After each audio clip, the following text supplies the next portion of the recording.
What is up, guys? Hope everybody is having a great day. Today, I wanted to talk about how video content in 2024 has gone from quality of production being important to quality of content itself. And basically, what I mean by this is the fact that in the past, as we've seen video content evolve, one of the things we've seen is that people think that the better it looks, the better it is. And so in the past, these big brands, they would go and they would have $100,000, $200,000, $500,000 video shoots, and they would have all these people. They would have makeup artists and all of this stuff. And back in the day, that was the way that people thought of a good commercial getting out into the public. But today, with things like DSLR cameras, which are more available to the public, to things that are like the iPhone, the quality of production doesn't matter as much, in my opinion, as it did 10 or 20 years ago. And so I kind of wanted to break that down and kind of go into things that you can do to really utilize video marketing without necessarily without having to focus on only the quality of production, but really focusing on the quality content.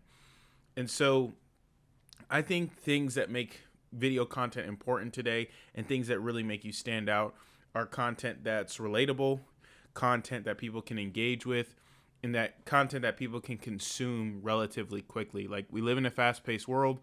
You have things like TikTok, you have things like Instagram Reels, Facebook Reels, and so people no longer want to watch a 2-minute, 3-minute, 5-minute, 10-minute video that you put in your social media. I think the best route that you can go when it comes to using long-form content, though, is putting it on a channel like YouTube, or even putting it on your website where people are going there to consume and learn about you, and then having all your shorter content go to the longer content and kind of put the longer content on a pedestal.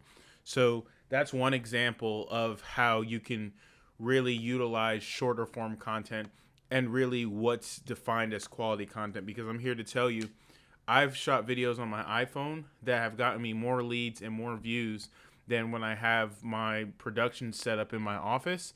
And I think it's because of what I'm saying versus the way the video looks. So that's one example, because at the end of the day, like, if you film something on an iPhone and you film something on a $5,000 camera, you're going to be able to tell the difference. But the fact of the matter is, I think people aren't worried about you being able to tell the difference. They're more focused on, can you consume the content? And you're starting to see, whether it be sports, politics, whatever, a lot of these channels are using iPhone videos and lower production quality cameras to get the content because it's faster and people want to consume it fast, versus having all this high production but not being up to date with what's going on. And so we've talked about it before, but the rise of user-generated content is one that's super big. One company that I know really well, it's called Icon Meals, and I would say about 90% of their content is user-generated, but they're an extremely successful company because they know how to utilize user-generated content, and they know how to be able to get that in front of their ideal customers. Another example of this is Gymshark and all these workout brands. In the early days, they would use their iPhones and other things of that nature, and they would create quality content to the point where people would believe in what they were doing, and it allowed them to really reach their target audience versus worrying about the production quality and not even getting started because they didn't have the best camera, the best lighting, things of that nature. So with the rise of user-generated content, I think that based on the type of business that you're in, there's a lot of things that you can do with user-generated content. So if you're a service-based business, the number one thing I would tell you to do when it comes to using user-generated content is to get testimonials. Like I said before, a lot of people aren't always very comfortable with being on camera. So if you can get them to send you a selfie video, and then you get it edited to where you add captions, subtitles, maybe even a little bit of B-roll, this allows you to have a Rolodex of testimonials that you can use not only for your organic strategy, but also for your paid strategy, and also for your website as well. And that way you can get a lot of social proof without having to worry about people being nervous about being in front of the camera, because a selfie video is extremely more comfortable.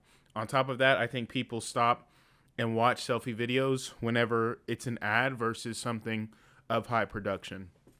Another example of how you can use UGC is product testing. So what happens a lot in the past is people would do these great videos of like certain products that they were having in their company, and they would do these high quality, super cool commercial shoots. But what we're seeing now is that if you have a certain target demographic that you're trying to reach, what you can do instead of doing those things is you can get different demographics to shoot you different ads. So for example, if you're trying to target 30 to 35-year-old males and you're trying to target 50 to 55-year-old females, right? Instead of worrying about the high production with the cool commercial, get user-generated content from a 30 to 35-year-old male, get user-generated content from a 50 to 55-year-old female, and I promise you it'll convert a little bit better because you're directly targeting that demographic with the content that you have. And I think another thing is when you focus on quality content versus quality production, I think it builds trust, right? I think that what happens in our mind, and it's happened to me before, is that if every single video I see of somebody is super highly produced, it makes me question almost their authenticity, because it's like, why can't they show me them in the day-to-day? Why can't they shoot any videos with an iPhone? Why can't they show me anything behind the scenes? If everything is super polished and super produced all the time, it almost raises a red flag, I believe, in the consumer's mind. And it's kind of why I've had a shift in my mindset with even my own content, right? So I'm shooting this right now on a webcam. I've been shooting a lot of content on my iPhone. I use a DSLR, but I don't mind switching it up because it shows people what's actually possible with content creation. And building that trust is really key, because if you want to be the go-to thought leader in your industry, if you want to be the source of information that people go to when they have questions, which in turn turns to more people doing business with you, I think developing trust, like we always talk about in marketing, that know, like, and trust factor is done by focusing on quality content versus quality production. And so, as always, I want to try to give you some practical tips on how you can do this for yourself. The first thing is just focus on your message and be you. Now, that could be super broad and cliche, but here's what I mean, is that if you have something that's motivational and you feel like, okay, I need to put this on social media, a lot of times people say, well, I'm not prepared, I don't have a camera, this, that, and the third. Get your iPhone, either shoot it like a selfie or get somebody to film you. And then from there, you can just put it out on social and you can see what the market likes. Because at the end of the day, I always tell people that when it comes to the market determines whether your product, your service, or your brand is good or bad. I think a lot of times in business, we're often told, okay, you determine your value.